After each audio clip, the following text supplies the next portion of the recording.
Youth competition के जो है वो साइंस सेक्शन को देखने वाले हैं। और अगर बात करें सब्जेक्ट की तो ये हम केमिस्ट्री को आज देखेंगे। ठीक है, रसायन शास्त्र को। यहाँ पे जैसे टॉपिक विजिबल भी होगा कि 5 अध्याय से आप देख सकते हैं। अम्ल है, क्षार है, लवण तथा आपका पीएच मान, विलयन, रेडियो आपका सक्रियता से संबंधित देखेंगे। स्पेशली अगर बात करें acid, basis and salt and pH value in solution, radio activity से रिलेटेड हम लोग टॉपिक को आज कवर करेंगे। ठीक है, चलिए देखते हैं। यहाँ पे देखने वाले हैं अम्ल, क्षार, लवण तथा पीएच मान के पहले टॉपिक को। चलिए यहाँ पे देखेंगे। बताया जा रहा है 29 नंबर प्रश्न में कि निम्नलिखित में से आपका जो है वो कौन सा तरल बिजली का कुचालक है। तो यहाँ पे क्या हो जाएगा, उपयुक्त में से कोई भी नहीं होगा, तो डी यहाँ पे सही हो जाएगा। यहाँ पे देख सकते हैं डिटेल में नींबू का रस, दूध, सिरका, सामान्य आपका नमक, सल्फ्यूरिक एसिड, नमकीन पानी, संतरे का रस, आसूत जल, शहद, आपका समुद्री पानी और जो है वो वर्षा आदि जो है वो आदि वर्षा का जल जो है वो आदि जो है वो विद्युत के सुचालक है। सिरका और नमक का घोल बिजली का संचालन करने में सक्षम है। 30 नंबर प्रश्न में देखेंगे। बताया जा रहा है कि महासागरों के अम्लीभवन का आपका मुख्य कारण क्या है। तो कार्बन डाइऑक्साइड है, तो ये सही हो जाएगा। यहाँ पे हम देखने वाले हैं कि महासागरों के अम्लीकरण का मुख्य जो है कारण समुद्री जल में घुला कार्बन डाइऑक्साइड है। इस गैस के कारण समुद्री पानी का पीएच मान कम हो जाता है और इसकी अम्लता बढ़ जाती है। कार्बन मोनोऑक्साइड जो है वायु प्रदूषण का मुख्य घटक है। इसे जो है वो गैस को दमघोटू गैस भी कहा जाता है। 31 नंबर प्रश्न में बताया जा रहा है कि निम्नलिखित में से किस एक जो है वो उद्योग के बहिस्राव नदी जल के पीएच मान को कम करने के जो है मुख्य कारण माने जाते हैं। तो ये स्पेशली क्या हो जाएगा, शीशा होगा, लेड होगा, बैटरी, आपका विलयन उद्योग हो जाएगा, तो डी सही हो जाएगा। यहाँ पे अगला बताया जा रहा है कि लेड आपका जो है वो बैटरी विनिर्माण उद्योग के बहुस्राव, उसके अलावा जो है वो नदी जल की पीएच मान को कम करने के मुख्य कारणों में से एक माने जाते हैं, क्योंकि इन बैटरियों में अम्ल भरा रहता है जिसे नदी में प्रवाहित करने से नदी जल का जो है पीएच मान कम हो जाता है। यहाँ पे देखा जा रहा है कि टार्टरिक अम्ल किस में जो है पाया जाता है। तो इमली में पाया जाता है। टार्टरिक अम्ल जो है इमली, अंगूर, कच्चे आम में पाए जाते हैं। संतरे में सिट्रिक अम्ल, टमाटर में मुख्य रूप से ऑक्जेलिक अम्ल और सिरके में एसिटिक अम्ल पाया जाता है। 33 नंबर प्रश्न में देखेंगे हम। 33 नंबर प्रश्न में बताया जा रहा है कि कॉपर सल्फेट आपका पेंटाहाइड्रेट के क्रिस्टल जो है वो तपाए जाने पर क्या बनाते हैं। तो श्वेत रंग का लवण बनाते हैं, तो बी जो है वो राइट आंसर हो जाएगा। कॉपर सल्फेट जो है वो आपका पेंटाहाइड्रेट के क्रिस्टल में आपका पानी के अणु होने के कारण यह जो है वो नीले रंग का दिखाई देता है। इसको गर्म करने में इसमें जो है वो जल के अणु बाहर निकल जाते हैं और यह जो है वो सफेद निर्जल कॉपर सल्फेट लवण में बदल जाता है। 34 नंबर प्रश्न में बताया जा रहा है कि दिए गए पदार्थों के लिए पीएच का आपका सही क्रम निम्नलिखित में से कौन सा है। तो यहाँ जो है वो आपका डी सही हो जाएगा। नींबू हो जाएगा, कॉफी, रक्त और मिल्क ऑफ मैग्नीशिया जो है पीएच वैल्यू आपका हो जाएगा, डी सही हो जाएगा। कॉफी का जो है वो पीएच मान 4.85 से लेकर के 5.10 के बीच होता है। नींबू के जो है रस का पीएच मान आपका जो है वो 2 से 3 के बीच होता है। मिल्क और मैग्नीशिया का पीएच मान जो है वो 10.5 तथा खून का पीएच मान लगभग 7.4 होता है। पदार्थों के पीएच का सही क्रम क्या है। तो नींबू का रस हो गया, कॉफी, रक्त और मिल्क ऑफ मैग्नीशिया हो जाएगा। यहाँ देख सकते हैं टूथपेस्ट निम्नलिखित में से किस क्रियाविधि द्वारा दांतों के क्षय को रोकता है। तो ये जो है वो आपका क्या हो जाएगा, अतिरिक्त अम्लता की को उदासीनता करके, तो आपका जो है ये सही हो जाएगा।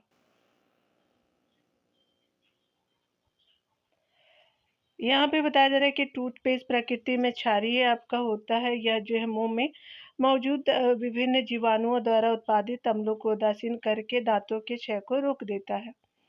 अगला बताया जा रहा है कि निम्नलिखित में से जो है वो किस लवण से क्रिस्टलन जल नहीं होता है। तो आपको पोटेशियम परमैंगनेट से नहीं होता, तो ए सही हो जाएगा।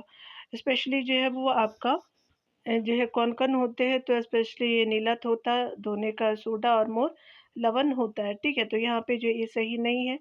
देख सकते हैं कि पोटेशियम परमैंगनेट में क्रिस्टलन जल नहीं होता। इसका रासायनिक सूत्र जो है वो आपका सूत्र KMN आपका स्मॉल NO4 होता है। नीलत होता है जिसका जो फार्मूला आप देख सकते हैं और जल के जो है 5 अणु होते हैं और आपका जो हाइड्रोजन यहाँ देख भी सकते होंगे CuSO4 आपका जो है वो .5H2O हो जाएगा।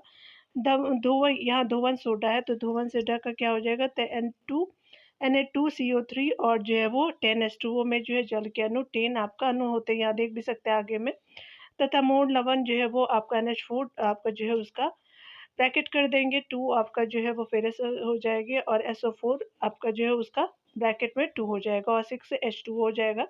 तो जल के अणु कितने हैं तो 6 अणु मौजूद होते हैं। तो आपने देखा यहाँ पे बताया जा रहा है कि मधुमक्खी का जो है डंक एक अम्ल छोड़ता है जिसके कारण दर्द और आपको जलन होती है। छोड़े जाने वाले अम्ल कौन सा है तो मेथोनिक अम्ल हो जाएगा तो डी सही हो जाएगा। यहाँ देख सकते हैं कि मधुमक्खी के डंक में मेथोनिक अम्ल होता है, इसे फॉर्मिक अम्ल के नाम से भी जाना जाता है। इसी के कारण मधुमक्खियों के डंक मारने से जो है दर्द और जलन महसूस होती है। अगला हम देखेंगे निम्नलिखित में से जो है कौन सा ऑक्साइड अम्ल और क्षारक दोनों के साथ अभिक्रिया करता है तो अल्युमिनियम ऑक्साइड करता है तो ए सही हो जाएगा। अल्युमिनियम ऑक्साइड जिसको हम लोग Al2O3 एक आपका एम्फोटेरिक उभयधर्मिक ऑक्साइड है, यह अम्ल और क्षार दोनों के साथ अभिक्रिया करता है। अल्युमिनियम ऑक्साइड के अलावा जिंक ऑक्साइड ZnO भी एक उभयधर्मी ऑक्साइड है। ये ऑक्साइड अम्ल और क्षार दोनों के साथ अभिक्रिया करके नमक और पानी बनाते हैं। यहाँ पे बताया जा रहा है कि अम्ल धातु कार्बोनेट से अभिक्रिया कर आपका जो है वो कौन सी गैस बनाता है तो CO2 बनाता है तो बी सही हो जाएगा। अम्ल आपका धातु कार्बोनेट से अभिक्रिया कर जो है कार्बन डाइऑक्साइड गैस मुक्त करते हैं। यहाँ देख सकते हैं कि HCOOH को कौन सा अम्ल कहते हैं तो ये स्पेशली क्या हो जाएगा तो ये ऑक्जेलिक अम्ल का ये फार्मूला हो जाएगा तो ऑक्जेलिक अम्ल कहते हैं। यहाँ पे देख सकते हैं HCOOH को ऑक्जेलिक अम्ल कहा जाता है। यह द्वि आपका कार्बोक्सी जो है वो कार्बोक्सिलिक जो है अम्ल है कैल्शियम ऑक्सलेट के रूप में। यह प्राय पौधे के कोशिकाओं में पाया जाता है, थोड़ी मात्रा में यह जो मूत्र में भी पाया जाता है। मानव गुर्दे में कैल्शियम ऑक्सलेट के एकत्रित होने के कारण जो है वो आपका पथरी की बीमारी होती है। अगला हम देखेंगे बताया जा रहा है कि आपको 3 आपका परख नलियाँ दी गई हैं। आपको 3 परख नलियाँ दी गई, इनमें जो है वो एक में अशुद्ध जल है और अन्य 2 में से जो है वो एक में अम्लीय विलयन है तथा दूसरे में क्षारीय विलयन है। इनमें से किसमें जो है लाल लिटमस नीला हो जाएगा तो आपका क्षार में हो जाएगा तो सी सही हो जाएगा। यहाँ देख सकते हैं कि तीनों परख नलियों में से जो है जिस नली में क्षारीय विलयन होगा उसमें लाल लिटमस नीला हो जाएगा। 42 नंबर प्रश्न में हम देखेंगे। 42 नंबर प्रश्न में बताया जा रहा है कि एसिटिक अम्ल की गंध किसके समान होती है तो सिरका के समान होती है तो ए सही हो जाएगा। एसिटिक अम्ल की जो है गंध सिरका के समान होती है। एसिटिक अम्ल अनेक फलों के जो रसों में मुक्त अवस्था में पाया जाता है, यह विशेष रूप से सिरके में पाया जाता है।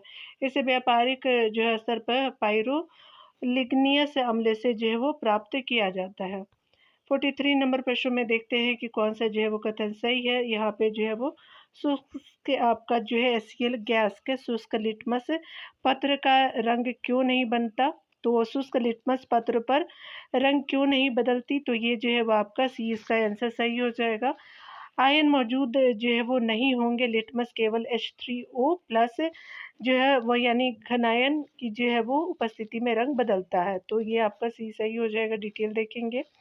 शुष्क जो है वो HCl गैस शुष्क लिटमस पत्र का रंग नहीं बदलता क्योंकि कोई जो है वो H3O जो है वो धनायन ये प्लस जो है धनायन है तो हाइड्रोनियम आपका मौजूद यानी जो है हाइड्रोनियम आयन मौजूद नहीं होंगे। लिटमस के केवल जो है वो H3O आपका घनायन आयन की जो उपस्थिति में आपका रंग बदलता है। ये आयन केवल जो HCl द्वारा एक जलीय आपका घोल में बनाए जा सकते हैं, इसलिए सूखे आपका लिटमस पेपर का रंग जो है शुष्क HCl जो है वो गैस से अप्रभावित रहता है। कुछ धातु ऑक्साइड अम्लों और क्षार के साथ जो है विक्रिया कर नमक और पानी बनाते हैं, इन्हें उभयधर्मी ऑक्साइड कहते हैं। उभयधर्मी ऑक्साइड के उदाहरण है तो आपका क्या हो जाएगा Al2O3 आपका ZnO हो जाएगा तो बी जो है वो सही हो जाएगा। देख सकते हैं कि कुछ जो है धातु ऑक्साइड अम्ल और क्षार के साथ अभिक्रिया कर नमक और पानी बनाते हैं, इन्हें उभयधर्मी ऑक्साइड कहते हैं। उभयधर्मी ऑक्साइड के उदाहरण Al2O3 यानी अमोनियम ऑक्साइड और जो है ZnO यानी जो है जिंक ऑक्साइड हो जाएगा। आगे देखेंगे यहाँ पे बताया जा रहा है कि निम्नलिखित में से किस विलयन के जो है वो पीएच का मान 7 से अधिक है। तो चलिए देखते हैं। तो यहाँ पे जो है वो क्षारीय का जो है वो 7 से अधिक होता है, तो बी सही हो जाएगा। डिटेल देख सकते हैं। ऐसा विलयन जिसका पीएच का आपका मान 7 से अधिक होता है क्षारीय विलयन कहलाता है। 7 से कम आपका जो है पीएच मान वाला विलयन अम्लीय और 7 के बराबर पीएच मान वाला विलयन उदासीन विलयन होता है। जबकि किसी दुर्बल अम्ल और उसके जो है संयुग्मी आपका क्षारक अथवा किसी दुर्बल क्षारक के एवं जो है उसके संयुग्मी अम्ल का जो है जलीय विलयन बफर विलयन कहलाता है। इस विलयन में अम्ल मात्रा में अम्ल या जो है वो क्षारक मिला देने पर इसके जो है पीएच मान में कोई परिवर्तन आपका नहीं होता है। विलयन को देखेंगे यहाँ पे, तो स्पेशली बताया जा रहा है कि किसी लवण के जलीय आपका घोल को लवण जल यानी ब्राउन कहा जाता है। वह लवण होता है तो सोडियम क्लोराइड होता है, तो ये सही हो जाएगा। लवण जो है वो जल यानी ब्राइन जो है वो सोडियम क्लोराइड का एक जलीय घोल है। लवण के एक सूत्र इकाई में जल के जो है निश्चित अणुओं की संख्या को क्रिस्टल का जल कहते हैं। 47 नंबर प्रश्न में यहाँ देखेंगे, बताया जा रहा है कि विलयन विलायक के प्रति इकाई आयतन या जो है प्रति इकाई आपका द्रव्यमान में उपस्थित विलय की मात्रा को रसायन में किस नाम से जानते हैं। तो ये जो है वो आपका विलय का संघटन हो जाएगा, तो ये सही हो जाएगा। बताया जा रहा है कि विलयन यानी विलायक के प्रति इकाई आयतन या जो है वो प्रति इकाई द्रव्यमान में उपस्थित विलय की मात्रा को रसायन में विलय का संघटक के रूप में जाना जाता है। विलयन दो या दो से अधिक पदार्थों का एक समान मिश्रण है जिसमें किसी निश्चित ताप पर विलय और विलायक की अपेक्षिक जो है वो मात्राएं एक निश्चित सीमा तक निरंतर परिवर्तित जो है वो परिवर्तित हो सकती है। चलिए आगे कथन कारण के प्रश्नों को देखेंगे। यहाँ पे बताया जा रहा है कि कथन कारण के प्रश्नों में अभी कथन ए है कि एक गिलास पानी में नमक का घोल समरस होता है। बिल्कुल सही है। कारण है कि पूरे हिस्से में विभिन्न संगठन वाला जो है घोल समरस होता है, तो ये आपका गलत हो जाएगा। कथन पहला जो है वो सही हो जाएगा, यानी जो है वो कथन ए सही है, आर गलत है, तो बी आपका सही हो जाएगा। देख सकते हैं ऐसे मिश्रण जिनके जो है अवयवों में अंतर को नहीं देखा जा सकता समांगी मिश्रण कहलाते हैं। नमक एवं पानी का घोल समांगी मिश्रण है। एक गिलास पानी में नमक का घोल यानी समरस समांगी होता है, जबकि पूरे हिस्से में विभिन्न संगठन वाला घोल समरस समांगी नहीं होता। ऐसा घोल विषमांगी होता है। अतः जो है विकथन आपका ए सही है और आर गलत है। समांगी मिश्रण में इसके जो है वो घटक समान अनुपात में मौजूद होते हैं। यहाँ पे अगले टॉपिक को देखते हैं, तत्वों का आवर्ती वर्गीकरण से संबंधित। तो 49 नंबर प्रश्नों में है यहाँ पे कि ग्रेफाइट, फ्लोरीन, हीरा और ग्रेफीन में जो है वो सबश्रेष्ठ आपका तत्व कौन सा है। तो कार्बन हो जाएगा। तो यहाँ पे कार्बन सही हो जाएगा। देख सकते हैं डिटेल में बताया जा रहा है कि ग्रेफाइट, फ्लोरीन, हीरा और ग्रेफीन में सबश्रेष्ठ तत्व कार्बन है। हीरा, फ्लोरीन और ग्रेफाइट आपका कार्बन के क्रिस्टलीय जो है वो अपरूप है। ठीक है, क्रिस्टलीय अपरूप है ये। चलिए आगे देखते हैं। यहाँ जो है अधातु और अधात्विक आपका यौगिकों को देखेंगे स्पेशली। चलिए इस टॉपिक में हाइड्रोजन से संबंधित जो है टॉपिकों को देखने वाले हैं। स्टार्ट करते हैं पहले प्रश्नों से। अगर पहले प्रश्नों की बात करें तो यहाँ पे आपको बताया जा रहा है कि यहाँ पे जो है वो निम्नलिखित अभिक्रिया पे विचार करना है। तो आपका यहाँ पे कुछ अभिक्रिया दिए गए हैं डियर, चलिए देखते हैं। 2H2 और G जो है ब्रैकेट में प्लस O2 और G जो है ब्रैकेट में उसको अभिक्रिया करके 2H2O और 1 जो है वो आपका आ जाएगा। ऊपर दिए गए अभिक्रिया के बारे में निम्नलिखित में से कौन सा जो है कथन सही है। तो बताया जा रहा है कि यहाँ पे जो है ऑक्सीकरण अवस्था बढ़ती है, जबकि आपका हाइड्रोजन की ऑक्सीकरण अवस्था बढ़ती है, जबकि ऑक्सीजन की ऑक्सीकरण अवस्था घटती है। ठीक है, तो आपका जो है पहला कथन ही सही हो जाएगा। आप चाहे तो एक बार फिर से देख लीजिएगा।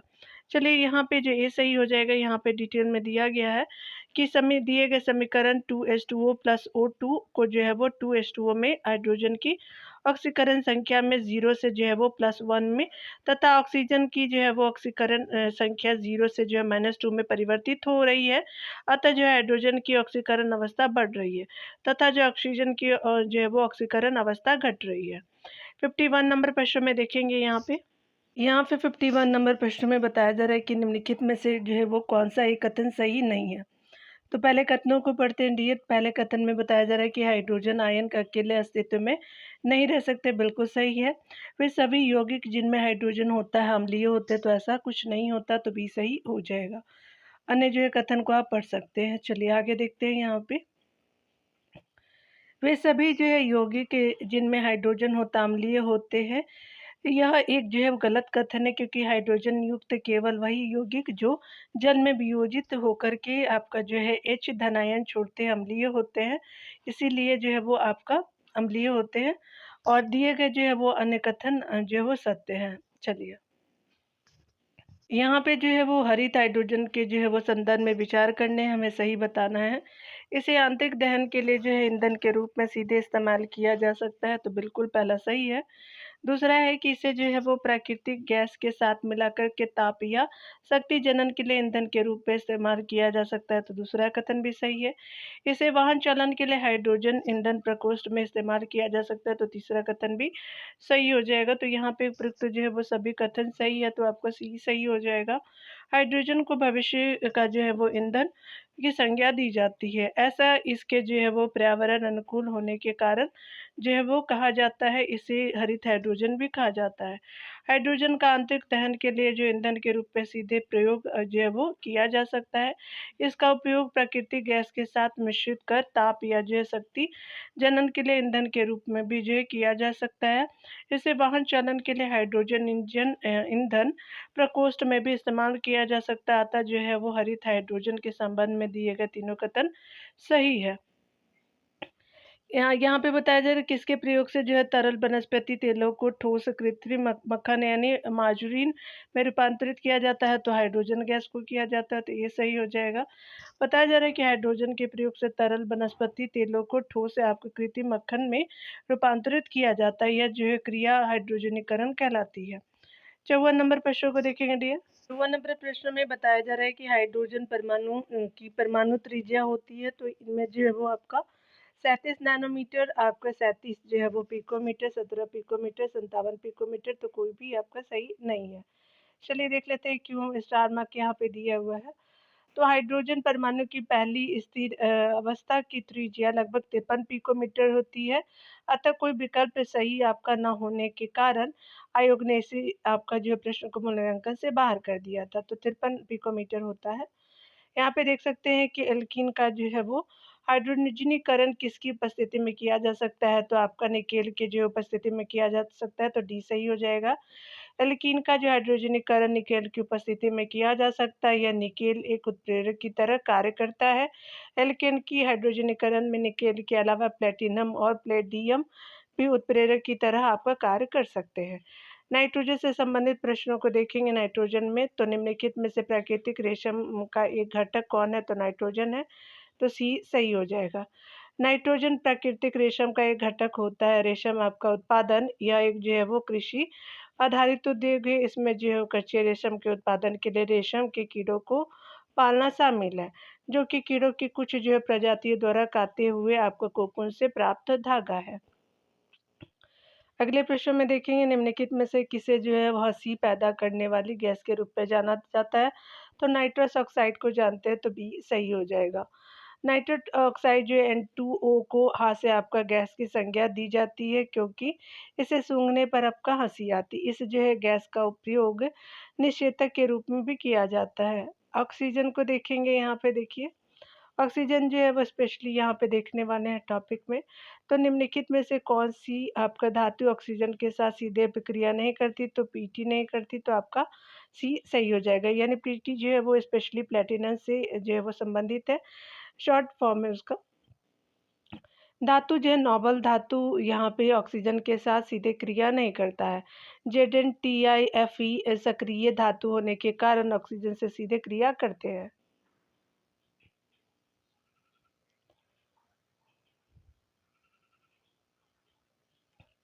59 नंबर प्रश्न में देखिए कि टिंचर ऑफ आयोडीन के बारे में जो है वो आपका विचार करना है। यह प्रतिरोधी यानी एंटीसेप्टिक विलयन है, बिल्कुल सही है। आयोडीन को अल्कोहल जल मिश्रण में रखा जाता है, बिल्कुल ये भी सही है। आयोडीन की सांद्रता आपका अत्यधिक जो है वो सांद्रता अत्यंत आपका निम्न है, तो आपका जो यहाँ पे आपका कितने सही है, तो तीनों कथन सही है, तो सी सही हो जाएगा। टिंचर ऑफ आयोडीन अल्कोहल, उसके अलावा जल और आयोडीन का मिश्रण होता है। इसमें जो है वो आयोडीन की सांद्रता 2 से 3% तक होती है तथा यह जो एंटीसेप्टिक के रूप में भी जो प्रयुक्त किया जाता है, अतः दिए गए तीनों आपको कथन सत्य है। यहाँ पे कार्बन से संबंधित प्रश्नों को देखेंगे। यहाँ पे बताया जा रहा है कि प्रयोगशाला में विकसित हीरे जो है वो एलजीडी के संदर्भ में हीरे के बीज के रूप में किसका प्रयोग किया जाता है, तो ग्रेफाइट का किया जाता है। तो सी जो है वो सही हो जाएगा। देख सकते हैं डिटेल में। प्रयोगशाला में विकसित हीरे यानी एलजीडी के जो है वो संदर्भ में हीरे के बीज के रूप में ग्रेफाइट का प्रयोग किया जाता है। हीरे को जो है कृत्रिम रूप से उगाने की जो है HT और CVD दोनों विधियां एक बीज दूसरे हीरे के एक टुकड़े से शुरू होती है। HP जो है वो HT विधि में बीज आपका जो है वो शुद्ध ग्रेफाइट कार्बन के साथ लगभग 1500 डिग्री सेल्सियस तापमान और जो है अत्यधिक उच्च दबाव के संपर्क में आता है। CBD आपका विधि में बीज को जो है कार्बन युक्त गैस से भरे एक शील बंद कक्ष के अंदर लगभग 800 डिग्री सेल्सियस पर गर्म किया जाता है, जिससे गैस जो है वो बीज से चिपक जाती है और धीरे धीरे हीरा बनता है। यहाँ पे बताया जा रहा है कि प्रधान कार्बन स्रोत के रूप में CO2 का जो है वो प्रयोग करने वाले बीज यानी करने वाले जीव क्या कहलाता है, तो स्वपोषी कहलाते हैं, ऑटोट्रॉप्स कहलाते हैं। तो ये सही हो जाएगा। यहाँ पे डिटेल में बताया जा रहा है कि प्रधान कार्बन स्रोतों के रूप में CO2 का प्रयोग करने वाले जीव स्वपोषी कहलाते हैं। स्वपोषी अपना जो है वो भोजन स्वयं बनाते हैं तथा वे अपना भोजन बनाने के लिए सूर्य के प्रकाश, पानी तथा आपका CO2 का आपका मुख्यतः उपयोग करते हैं। यहाँ पे अगले प्रश्न में देखेंगे कि सूखी बर्फ का प्रयोग किसी जो है रंगमंच पर हवा में कुहासा यानी मिस्ट उत्पन्न करने के लिए किया जाता है। इसमें शामिल प्रक्रिया किसका उदाहरण है, तो आपका उदरपातन का है। तो ये सही हो जाएगा। देख सकते हैं कि सूखी जो है वो बर्फ ठोस कार्बन डाइऑक्साइड होती है। इसका प्रयोग किसी रंगमंच पर हवा में कुहासा उत्पन्न करने के लिए किया जाता है। कुहासा सूखी बर्फ के उदरपातन के कारण आपका उत्पन्न होता है। उदरपातन क्रिया में कोई जो है वो ठोस गर्म होने पर द्रव में न बदल कर के सीधे गैस में बदल जाता है। यहाँ पे बताया जा रहा है अगले प्रश्न में कि निम्न जो है कार्बन यौगिकों को उनके गलनांक के घटते क्रम में सजाए। तो सिट्रिक एसिड हो जाएगा, क्लोरोफॉर्म हो जाएगा और इथेनॉल और मीथेन हो जाएगा। तो यहाँ पे डी जो है वो सही हो जाएगा। बताया जा रहा है कि दिए गए विकल्पों में कार्बन यौगिकों का जो है वो उनके गलनांक के घटते हुए आपका क्रम निम्न प्रकार है। एसिटिक अम्ल, क्लोरोफॉर्म, इथेनॉल, आपका मीथेन हो जाएगा। किसी ठोस पदार्थ का गलनांक वह तापमान होता है जिस पर वह अपनी ठोस अवस्था से पिघल करके द्रव्य अवस्था में पहुंच जाता है। गलनांक पर ठोस और द्रव्य की प्रवस्था साम्य अवस्था में होती है। 64 नंबर प्रश्न में देखेंगे ऊष्मागतिकीय जो है वो थर्मोडायनेमिकली रूप से जो है वो कार्बन का सबसे स्थिर रूप कौन सा है, तो ग्रेफाइट हो जाएगा। आगे यहाँ देखेंगे ऊष्मागतिकीय रूप से जो है कार्बन का सबसे स्थिर रूप ग्रेफाइट है। इसे काला शीशा भी कहा जाता है। यह ऊष्मा तथा आपको विद्युत का सुचालक है। हीरा, फ्लोरीन और कोयला कार्बन के अपरूप है। 65 नंबर प्रश्नों को देखते हैं। 65 नंबर प्रश्न में बताया जा रहा है कि ग्रेफाइट और हीरे के बारे में कौन सा कथन सही है। पहले पढ़ते हैं कथनों को। उनके पास एक जो है वो जैसी क्रिस्टलीय संरचना होती है, तो नहीं। इनकी जो है वो कठोरता समान होती है, तो ये भी सही नहीं है। चलिए आगे देखते हैं डियर। उनकी जो है वो विद्युत चालकता समान होती है, तो ये भी सही नहीं है। वे एक समान जो है रासायनिक प्रतिक्रिया से आपका गुजर सकते हैं, तो डी सही हो जाएगा। यहाँ पे देख सकते हैं कि ग्रेफाइट एवं हीरा दोनों ही कार्बन के अपरूप है, परंतु उनके जो है वो इनके गुण भिन्न होते हैं। जैसे हीरा कठोरतम तत्व है जबकि ग्रेफाइट भंगुर यानी मुलायम होते हैं। हीरा जो है विद्युत का कुचालक है जबकि ग्रेफाइट विद्युत का सुचालक होता है, परंतु ये दोनों ही एक समान रासायनिक प्रक्रिया से गुजर सकते हैं। इन दोनों तत्वों की क्रिस्टलीय संरचना भी अलग अलग होती है। हैलोजन से संबंधित टॉपिक को देखते हैं डियर। यहाँ पे अगले टॉपिक में यहाँ पे बताया जा रहा है कि निम्नलिखित में से जो है वो कौन सा हैलोजन का उनकी ऑक्सीकारक प्रकृति के बढ़ते हुए क्रम में सही विन्यास है। तो यहाँ पे जो है वो आई है आयोडीन, BrCl और F हो जाएगा। तो यहाँ पे जो है डी सही हो जाएगा। यहाँ पे जो है वो हैलोजन की ऑक्सीकारक प्रकृति आवर्त सारणी में उनके वर्ग से ऊपर से नीचे आपका जाने पे घटती है, तो ऊपर से नीचे जाने पे घटती है, अतः उनके ऑक्सीकरण प्रकृति का घटता हुआ क्रम। तो यहाँ पे क्या हो जाएगा, आई उससे बड़ा जो है Br, फिर जो है वो क्लोरीन जो है उसके बाद F हो जाएगा, ठीक है। अक्रिय गैसों को देखेंगे, इनर्ट गैसेस इसको कहते हैं। तो निम्नलिखित में से कौन सा तत्व जो है वो नोबल गैस नहीं है, तो यहाँ पे जो है वो एक्टिनियम नहीं है, तो यहाँ पे जो है वो भी सही हो जाएगा। कौन-कौन सा है, तो आपका आर्गन, उसके अलावा क्रिप्टॉन, रेडॉन है, लेकिन आपका एक्टिनियम नहीं है, तो बी सही हो जाएगा। एक्टिनियम एक नोबल गैस नहीं है, जबकि helium, neon, argon, krypton, xenon और रेडॉन जो अक्रिय नोबल गैसें हैं। 68 नंबर प्रश्न में बताया जा रहा है कि गहरे आपका जो है वो समुद्री गोताखोरों द्वारा सांस लेने में सहायता के लिए प्रयोग किए जाने वाले सिलेंडरों में ऑक्सीजन के साथ किसका जो मिश्रण होता है, तो हीलियम का होता है, तो बी सही हो जाएगा। गहरे जो है समुद्री गोताखोरों द्वारा जो है सांस लेने में सहायता के लिए प्रयोग किए जाने वाले सिलेंडरों में ऑक्सीजन के साथ हीलियम का मिश्रण प्रयोग किया जाता है, क्योंकि यह हाइड्रोजन की तुलना में रक्त में कम घुलनशील है। अन्य धातुओं को देखें डियर, यहाँ पे बताया जा रहा है कि निम्नलिखित में से किस एक तत्व का जो है उच्चतम क्वथनांक होता है, तो क्वथनांक जो है वो specially boiling point highest lithium का होता है, तो ये सही हो जाएगा। इनका मतलब ये जो दिए हुए हैं उसमें से बताना था। चलिए, दिए गए तत्वों में लिथियम का क्वथनांक यानी जो है वो 1342 डिग्री सेल्सियस उच्चतम है। सोडियम का जो है क्वथनांक आपका 882.8 डिग्री सेल्सियस, उसके अलावा जो है पोटेशियम का क्वथनांक जो है वो 758.8 डिग्री सेल्सियस तथा रुबिडियम का क्वथनांक जो है वो 688 डिग्री सेल्सियस होता है। यहाँ पे अगले प्रश्नों में देखेंगे, यहाँ पे बताया जा रहा है कि नेफ्थलीन पीत जो है वो कजली ज्वाला यानी येलो सूटी फ्लेम के साथ जलता है। इसका कारण है तो अपूर्ण दहन होता है, तो बी जो है वो सही हो जाएगा। नेफ्थलीन यानी जो है C10H8 एक जो है वो संतृप्त कार्बन यौगिक है जो पूरी तरह से नहीं जलते, अतः जो अपूर्ण दहन के कारण पीत कजली ज्वाला उत्पन्न होती है। अगला प्रश्न में यहाँ पे बताया जा रहा है कि निम्नलिखित में से कौन सी अमोनियम के जो है वो विनिर्माण को प्रचलित पद्धति है, तो आपका हेबर वॉश प्रक्रम हो जाएगा, तो बी सही हो जाएगा। हेबर वॉश प्रक्रिया अमोनियम के जो है वो विनिर्माण की प्रचलित पद्धति है। यह अमोनिया के जो है वो उत्पादन के लिए अपनाई जाने वाली सबसे कुशल और सफल औद्योगिक प्रक्रियाओं में से एक है। धातु और अधात्विक जो है वो यौगिकों को देखेंगे, मेटल एंड मेटेलिक कंपाउंड से रिलेटेड हम लोग टॉपिक को यहाँ देखने वाले हैं। पहला टॉपिक जो है सोडियम और पोटेशियम से संबंधित है। तो सुहागे यानी बोरोक्स किससे तैयार होता है, कैल्शियम कार्बोनेट, मैग्नीशियम कार्बोनेट। चलिए आगे ऑप्शन को देखते हैं डियर। पोटेशियम कार्बोनेट और जो है वो सोडियम कार्बोनेट, तो सोडियम कार्बोनेट से होता है, तो डी सही हो जाएगा। सुहागा यानी बोरक्स बोरिक आपका अम्ल का सोडियम लवण है, जिसका जो है रासायनिक सूत्र Na2B4 आपका O7 डॉट आपका 10H2O होता है। कैलमेनाइट जो है वो खनिज को बारीक पीस करके सोडियम कार्बोनेट के विलयन के साथ उबाला जाता है, उसके जिसके उपरांत बोरेक्स और सोडियम आपका मेटा बोरेट प्राप्त होता है। आगे देख सकते हैं, यहाँ पे बताया जा रहा है अगले प्रश्नों में एल्युमिनियम और मैग्नीशियम से संबंधित जो है वो हम टॉपिक को देखेंगे। यहाँ पे जो है एल्युमिनियम और मैग्नीशियम से संबंधित टॉपिक को देखेंगे।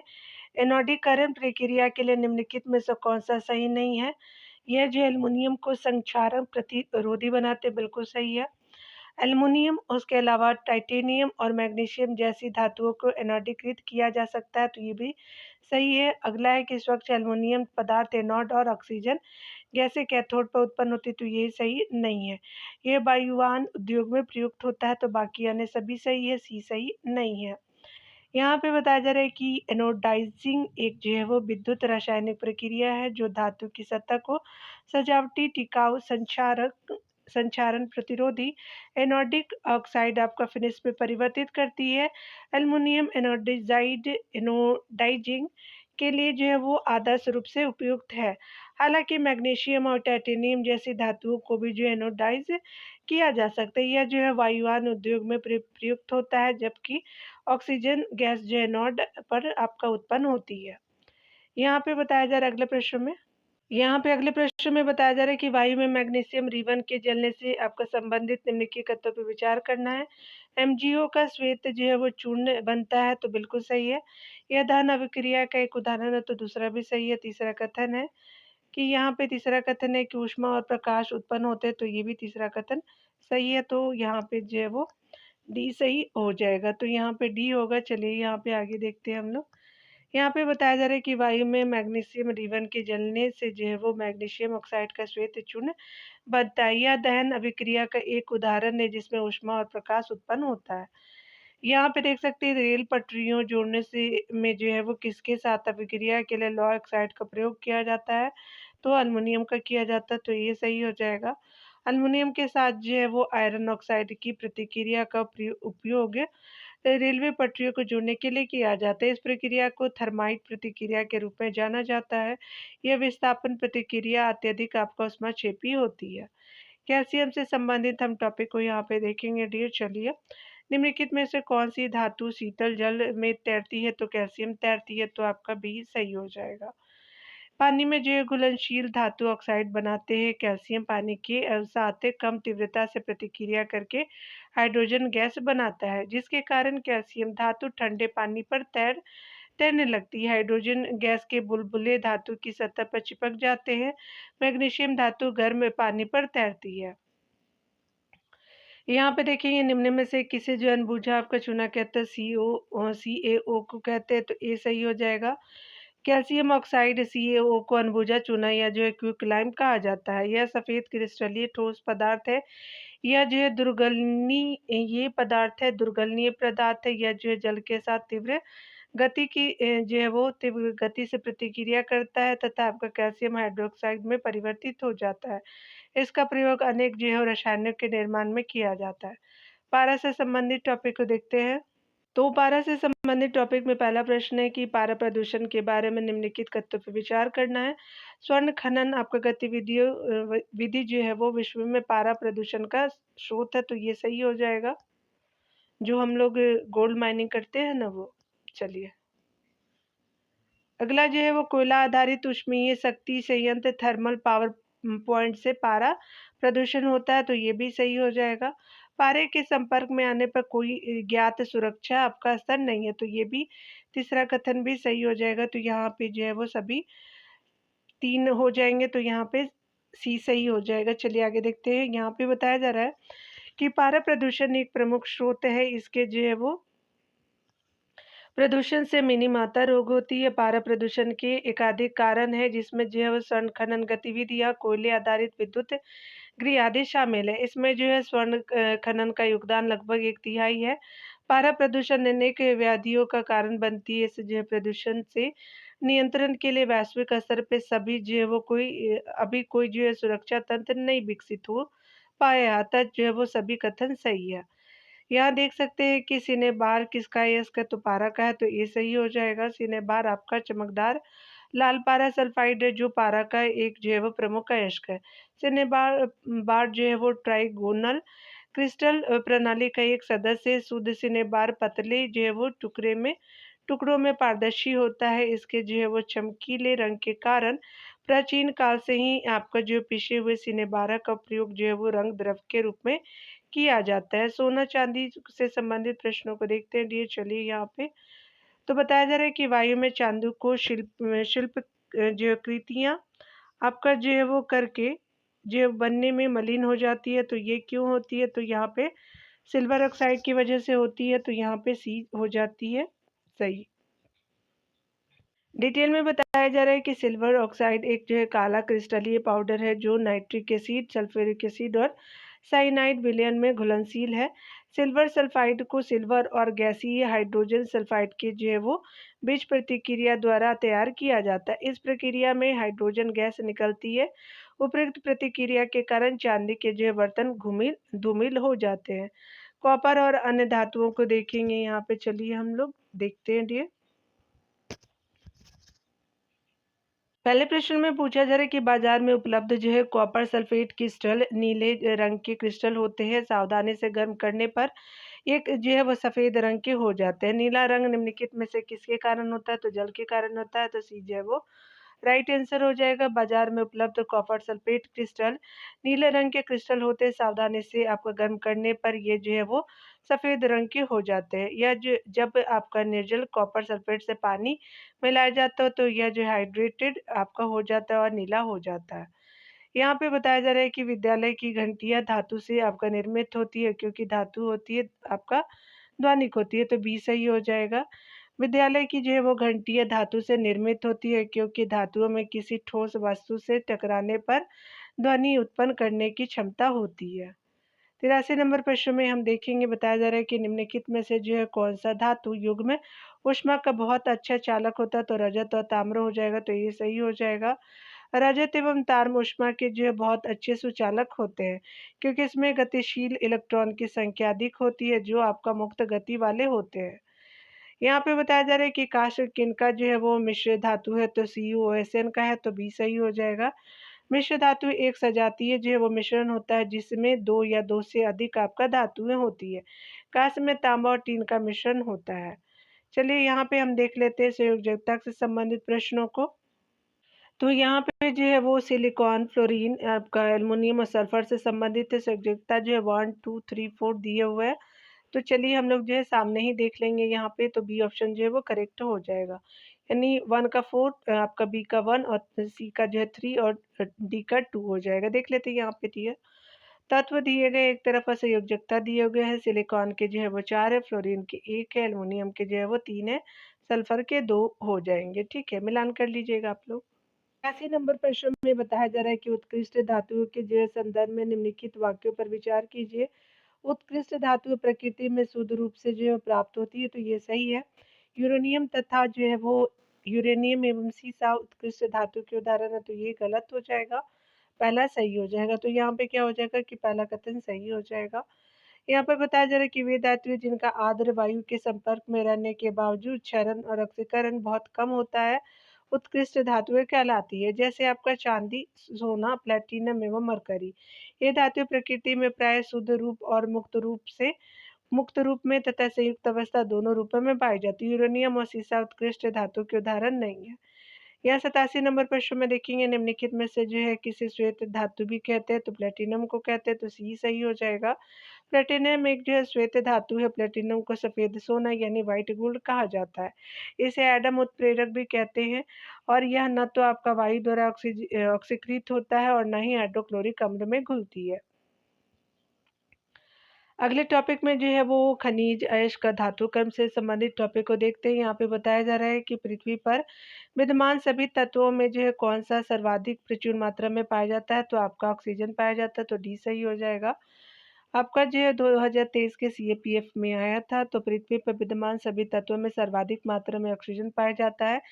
इसके जो है बाद क्रम से सिलिकॉन, अल्युमिनियम और लोहा पाया जाता है। आगे देख सकते हैं, बताया जा रहा है सही प्रश्न में कि जिसे जो है धातुकरण प्रक्रिया के अंतर्गत धातु मिश्रित अवस्था में पाई जाती है को कहते हैं, तो प्रगलन यानी स्मेल्टिंग कहते हैं, तो ये सही हो जाएगा। यहाँ देख सकते हैं प्रगलन ऐसी जो है धातुकरण प्रक्रिया है जिसके जो है अंतर्गत धातु संगलित अवस्था में पाई जाती है। धातु अयस्क को इसके जो है द्रव्यमानांक से उच्च तापमान पर अकेले या किसी उचित गालक के साथ मिलाकर गर्म करने की प्रक्रिया को प्रगलन कहते हैं। इस प्रक्रिया में रासायनिक परिवर्तन होता नहीं है, यानी स्पेशली केमिकल चेंज जो है वो होता है। चलिए यहाँ देखते हैं ईंधन, विस्फोटक और जो है वो बहुलक को देखेंगे। विस्फोटक पदार्थों से संबंधित ईंधन में जो है वो पहला है प्रश्न। पहले प्रश्न में बताया जा रहा है कि सोडा अम्लीय प्रकार के अग्निशामक का रासायनिक संघटक क्या है, तो सोडियम कार्बोनेट और सल्फ्यूरिक जो है वो अम्ल का घोल, तो बी सही हो जाएगा। चलिए यहाँ पे देख लेते हैं डियर। यहाँ पे बताया जा रहा है कि सोडा जो है वो एसिड अग्निशामक में प्रयुक्त रसायन सोडियम कार्बोनेट और सल्फ्यूरिक एसिड है। जब उनका आपका उपयोग किया जाता है तो निकलने वाला गैस कार्बन डाइऑक्साइड होती है, जो दहन का समर्थन नहीं करती है। आगे यहाँ पे बताया जा रहा है कि संपीड़ित जो है वो प्राकृतिक गैस CNG मुक्त बनी होती है, तो मीथेन की बनी होती है, तो डी सही हो जाएगी। CNG का पूर्ण जो है रूप आपका जो है संपीड़ित प्राकृतिक गैस यानी कंप्रेस्ड नेचुरल गैस होता है। CNG जो है वो पेट्रोलियम प्रसंस्करण का उत्पाद होता है, यानी निकलता है। सीएनजी गंधहीन, स्वादहीन और गैस विषाक्त गैस है जिसमें जो है लगभग 93.05 जो वो मीथेन पाई जाती है। इसमें अन्य गैसें भी अल्प मात्रा में विद्यमान है, जैसे नाइट्रोजन भी है, कार्बन डाइऑक्साइड है, प्रोपेन और इथेन है। यह पर्यावरणीय रूप से एक आपका स्वच्छ ईंधन है। अगला जो ये बताया जा रहा है कि दिए गए जैव यौगिकों में कौन-सा एक जो प्राकृतिक गैस का मुख्य अवयव है, तो मीथेन हो जाएगा, ए सही हो जाएगा। प्राकृतिक गैस का मुख्य अवयव मीथेन होती है। प्राकृतिक गैस एक जो है वो हाइड्रोकार्बन है जिसमें मुख्य रूप से संतृप्त हाइड्रोकार्बन या जो पैराफिन जैसे मीथेन और इथेन होते हैं। ये दोनों वायुमंडलीय परिस्थितियों में गैसीय होता है। उक्त आपका जो है मिश्रण में अन्य हाइड्रोकार्बन भी हो सकते हैं जैसे प्रोपेन, ब्यूटेन और पेंटेन होते हैं। ठीक है, आदि हो जाएँगे। आगे देख सकते हैं कि बायोगैस का जो है निम्नलिखित में से कौन-सा अवयव प्रमुख है, तो मीथेन प्रमुख है, ए सही हो जाएगा। बायोगैस का जो है वो प्रमुख अवयव आपका जो है वो क्या हो जाएगा कि मीथेन गैस है। यहाँ पे जो है वो बात करें हम लोग बायोगैस में मीथेन का जो है वो प्रतिशत लगभग आपका 50 से 70% होता है। उसके अलावा बायोगैस का जो है वो उत्पादन जैव रासायनिक प्रक्रिया द्वारा होता है। बायोगैस कार्बनिक पदार्थों की अवायवीय रूप से विघटन से उत्पन्न गैसों का मिश्रण है जो ऑक्सीजन की अनुपस्थिति में होता है, जिसमें मुख्य रूप से मीथेन और कार्बन डाइऑक्साइड होते हैं। यहाँ देख सकते हैं बताया जा रहा है अगले प्रश्न में कि निम्नलिखित में से कौन सा तरलीकृत पेट्रोलियम गैस का प्रमुख घटक है। तो यहाँ पे क्या हो जाएगा कि ब्यूटेन आपका सही हो जाएगा। यहाँ पे देख सकते हैं कि तरलीकृत पेट्रोलियम गैस से मुख्य जो घटक ब्यूटेन है। इसके अतिरिक्त इसमें जो प्रोपेन और आपका इथेन भी पाया जाता है। एलपीजी एक जो है वो घरेलू ईंधन है जिसका आपका ऊष्मीय मान भी आपका काफ़ी उच्च होता है। अत्यधिक ज्वलनशील होने के कारण इसके रिसाव में होने वाली दुर्घटना से बचाव हेतु इसमें एक जो है गंधयुक्त पदार्थ इथाइल मरकप्टेन यानी C2H5SH मिलाया जाता है जिससे इसके जो रिसाव का पता लग जाता है। ये जो है मरकप्टेन का जो है फार्मूला है, याद रख लीजिएगा आप लोग। हाँ जी, वो विस्फोटक पदार्थ से संबंधित प्रश्नों को देखेंगे। यहाँ पे बताया जा रहा है HMX का जो पूर्ण रूप क्या है, तो आपका हाई मेल्टिंग एक्सप्लोसिव हो जाएगा, तो ये सही हो जाएगा और जो सही नहीं है। तो यहाँ पे देख सकते हैं कि कथन जो है पहला आपका सही हो जाएगा। तो HMX का पूर्ण रूप जो है वो हाई मेल्टिंग एक्सप्लोसिव हो जाएगा। यहाँ देख सकते हैं बताया जा रहा है कि कौन से जो है वो सही है। निम्नलिखित में से किस रसायन के कारण पटाखा फूटने से चमकदार लाल रंग होता है, तो लाल रंग जो है वो स्ट्रोंटियम की वजह से होता है, स्ट्रोंसियम की वजह से होता है, तो ये सही हो जाएगा। यहाँ देख सकते हैं कि आतिशबाजी के दौरान लाल चटक रंग जो है वो स्ट्रोंसियम की उपस्थिति के कारण उत्पन्न होता है, जबकि आतिशबाजी के दौरान हरा रंग जो है बेरियम की जो है वो उपस्थिति के कारण उत्पन्न होता है। इस टॉपिक में जो है वो पॉलीमर से संबंधित प्रश्नों को देखेंगे, तो निम्नलिखित में से जो है गलत कथन का चयन करना है। कपास आपका गर्मियों में कपड़े के रूप में उपयोग के लिए उपयुक्त है क्योंकि यह नमी को अवशोषित कर लेता है, बिल्कुल सही है। बनाने के लिए जो है पॉलीकार्बोनेट का प्रयोग किया जाता है, तो ये भी सही हो जाएगा सीढ़ी बनाने के लिए। और यहाँ पे देख सकते हैं कि एक्रिलिक को कृत्रिम रेशम भी कहा जाता है क्योंकि यह कपास से तैयार होता है लेकिन रेशम की तरह चमकता है, तो ये सही नहीं है, आपका सी सही हो जाएगा। और डी है कि टेफ्लॉन का उपयोग नॉन स्टिक रसोई के सामान की जो है वो कोटिंग के लिए किया जाता है, ये सही है, तो आपका अन्य सभी सही है, सी सही नहीं है। एक्रिलिक की जो है कृत्रिम ऊन कहा जाता है, ना कि कृत्रिम रेशम। अतः जो विकल्प सी गलत है। रेयॉन को जो है कृत्रिम रेशम कहा जाता है। इसके अतिरिक्त टेफ्लॉन का प्रयोग जो है नॉन स्टिक बर्तन बनाने में, पॉलीकार्बोनेट प्लास्टिक का उपयोग सीढ़ी बनाने में आपका होता है। कपड़े के जो है वो आपका कपास के कपड़े गर्मियों में उपयोगी होते हैं क्योंकि ये जो है नमी पसीने को अवशोषित करते हैं। 98 नंबर प्रश्न में देखते हैं डियर। यहाँ पे बताया जा रहा है कि पॉलीएथिलीन आपका टेरेफ्थेलेट के संदर्भ में जिसका हमारे दैनिक जीवन में बहुत व्यापक उपयोग है। निम्नलिखित कथनों पे विचार कीजिए, तो इसके जो है वो इसके तंतुओं को ऊन और कपास के तंतुओं के साथ उनके गुण धर्मों को प्रगलित करने हेतु सम्मिश्रित किया जाता है, तो पहला सही है। दूसरा है कि इससे बने पात्रों को किसी भी मादक पेय को रखने के लिए उपयोग किया जाता है, तो ये गलत है। तीसरा है कि इसमें जो है वो बनी बोतल का पुनर्चक्रण यानी रिसाइक्लिंग कर इससे आपका अन्य उत्पाद बनाए जा सकते हैं, सही है।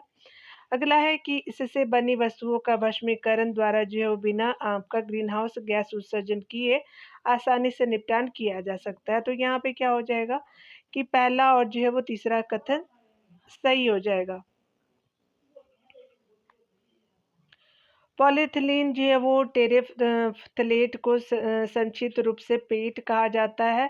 यह पॉलीमर के जो है पॉलीस्टीरीन परिवार का सदस्य है, जो एक मजबूत कठोर सिंथेटिक फाइबर और रेजिन है। पीईटी के जो है तंतुओं को ऊन और आपका कपास के तंतुओं के साथ उनके गुणधर्मों को बदलने के लिए मिलाया जाता है। इससे बिना आपका सिलवट वाले कपड़ों का आपका निर्माण संभव होता है। इन कपड़ों पर प्रेस करने की आवश्यकता नहीं होती। पेट का प्रयोग आपका बड़ी मात्रा में बोतल बनाने के लिए किया जाता है। इन बोतलों का पुनर्चक्रण करके इनसे अन्य उत्पाद बनाए जा सकते हैं। जब पेट का पुनर्चक्रण किया जाता है तो भारी आपका मात्रा में ग्रीन हाउस गैस आपका प्रदूषण उत्पन्न होता है। तो मिश्र धातुओं के टॉपिक को अगले वीडियो में देखेंगे डियर। मिलते हैं अगले वीडियो में। खुद का ख्याल रखिए, पढ़ते रहिए।